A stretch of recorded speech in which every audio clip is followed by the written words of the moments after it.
આપણા દેશના સામે એકદમ ગંભીર મુદ્દો કોંગ્રેસ અને એના સહયોગી દળે રાખ્યો છે। આપણા નરેન્દ્ર મોદી સાહેબ જ્યારે મુખ્યમંત્રી બન્યા અને એના પછી પ્રધાનમંત્રી બન્યા, હંમેશા મહિલા સશક્તિકરણ અને મહિલાને રિપ્રેઝેન્ટેશન મળે એના માટે પૂરો પ્રયાસ કરતા, અને એના કારણે જ આપણા ગુજરાત સરકારમાં પણ જેટલે પણ આપણે જ્યાં આપણે મહિલાઓને અલગ અલગ ક્ષેત્રે કઈ રીતના એમને પ્રતિનિધિત્વ આપ્યો એના માટે મોદી સાહેબ હંમેશા કાર્યરત રહ્યા।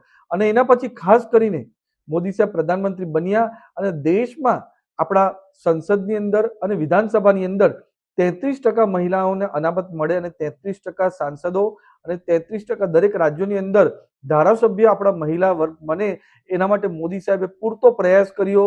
બધા જ દળો, ચાહે એનડીએ દળ હોય કે પછી ઇન્ડિયા એલાયન્સ, બધા જ પાર્ટીની સાથે વાટોઘાટો કરીને આનું કેમ જરૂરી છે એની વાત એમણે જણાવી।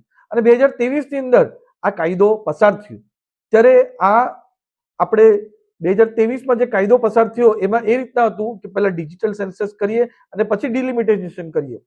તો આ રીતે આપણે 2034 કે 2039 લગીને આપણે મહિલાઓએ વેઇટ કરવું પડતે, રાહ જોવી પડતે આપણા દેશના મહિલા અનામતમાં સાંસદ અને ધારાસભ્ય બનવા માટે। એના કારણે ખાસ કરીને નારી શક્તિ વંદન અધિનિયમ હમણાં બિલ આપણે નરેન્દ્ર મોદી સાહેબ લાવ્યા, જેના થકી આપણે 2029માં જ મહિલા વર્ગને આપણે અનામત આપી શકીએ, એના માટે પૂરો કાયદો બનાવી શકીએ।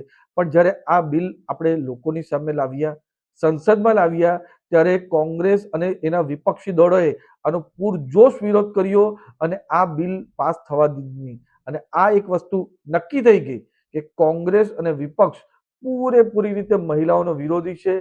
હંમેશા મહિલાઓને કોઈ જાતનું સશક્તિકરણ નહીં થાય, એમને કોઈ જાતનું રિપ્રેઝેન્ટેશન ના મળે એના માટે કોંગ્રેસ હંમેશા કાર્યરત રહ્યું છે અને આ પહેલી વાર નથી। આની આગળ પણ કોંગ્રેસોએ 4 વાર આ બિલનો વિરોધ કર્યો છે। 1996 થી લઈને 2026 એટલે 30 વર્ષમાં 4 વાર આ બિલનો અલગ અલગ સમયે વિરોધ કર્યો અને આ 5મી વાર। એટલે એ સમજાઈ ગયું કે કોંગ્રેસ વાળા કોઈ પણ દિવસ આપણા મહિલાઓને લોકસભાની અંદર અને વિધાનસભાની અંદર આવું રિપ્રેઝેન્ટેશન મળે એના માટે કોઈ એમની માનસિકતા નથી અને મહિલાઓ ઘરે જ બેસે એ રીતની માનસિકતા કોંગ્રેસની છે। અને એટલું જ નહીં, કોંગ્રેસ હોય કે સપા હોય કે પછી એમના ટીએમસી હોય કે આરજેડી હોય, હંમેશા મહિલા વિરોધ અને અભદ્ર ટિપ્પણીઓ એ લોકસભાની અંદર પણ કરે છે અને એમના રાજ્યોમાં પણ કરે છે। એ બતાવે છે કે એમની એન્ટી ફિમેલ કેટલી માનસિકતા છે અને એના કારણે જ આ બિલનો વિરોધ કર્યો।